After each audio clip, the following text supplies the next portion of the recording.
Mike Pompeo to give you a little update on Iran. I could possibly say a couple of things about North Korea. When I took over, when I became president, North Korea was ready to go to war. We were, I think, headed to a war. It would have been very quickly, too. It would have been a very bad war, a very rough war.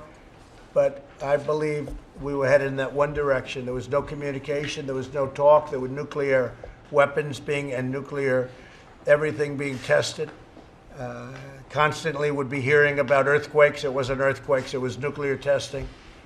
And we were heading in a bad direction. And you saw what happened a few weeks ago when we were in South Korea. And I said, the day before, there was no planning, no nothing. The day before, I said, hey, we're here. Let's say hello to Kim Jong-un. And nobody actually knew how to get in touch. Tough people to get in touch with.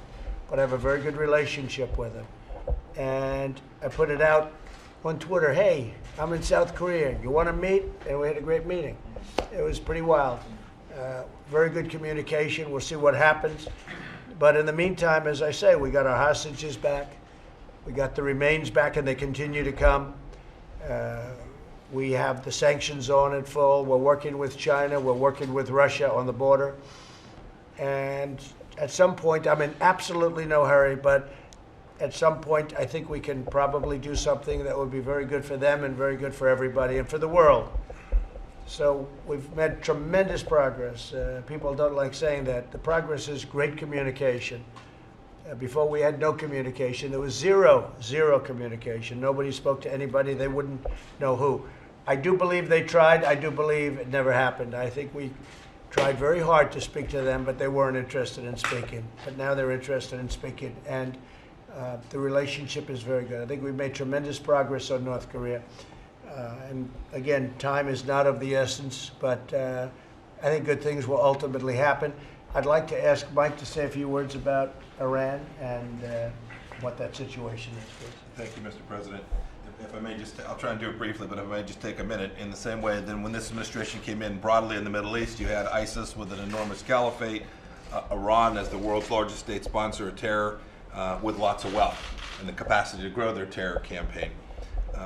What we've done in these 2.5 years is we built out a coalition of Gulf states, the Israelis, each of whom has been focused on taking these activities on. We've taken down the caliphate nearly in its entirety. And second, with respect to Iran, we've done three things. We've supported the Iranian people.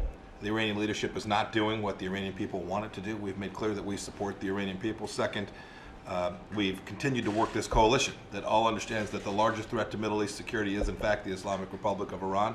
And third, we've imposed a series of sanctions on the Iranian regime. I remember, Mr. President, when we began, a lot of folks said that it wouldn't work. If it was just America alone, it wouldn't have any impact. As of June, we'd taken down 90%, maybe 95% of all the crude oil that was being exported from Iran around the world is no longer shipping. You can see it. The Iranian regime is struggling to figure out what they're going to do with their economy because we've been terribly effective. And the result is that, frankly, I think it was yesterday or maybe the day before, for the first time, the Iranians have said that they're prepared to negotiate about their missile program. And so we will have this opportunity, I hope, if we continue to execute our strategy appropriately, we'll have this opportunity to negotiate a deal that will actually prevent Iran from getting a nuclear weapon in the same way that the previous agreement had no chance of actually doing.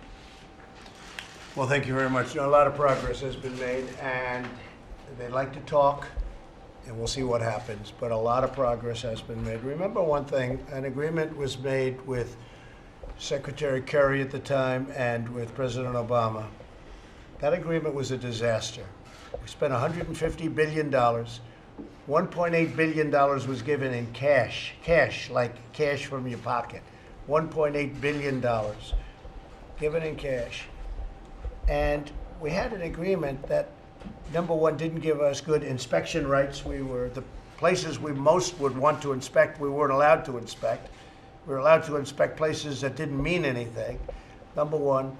And I think very importantly, and maybe most importantly, the agreement was short term. You know, for a country, 10 years and 15 years is short term. If you sign a lease, you can sign a 10-year lease. But for a country, that's a speck of time. And there's only a few years left now, very short number of years left. And you're not going to go up and make a deal. This was a path for Iran to have a nuclear weapon. They can't have a nuclear weapon. We want to help them. We'll be good to them. We'll work with them. We'll help them in any way we can. But they can't have a nuclear weapon. We're not looking, by the way, for regime change, because some people say we're looking for regime change. We're not looking for regime change. I've watched President Obama and many other presidents try that. Doesn't work out too well. We're not looking for that at all.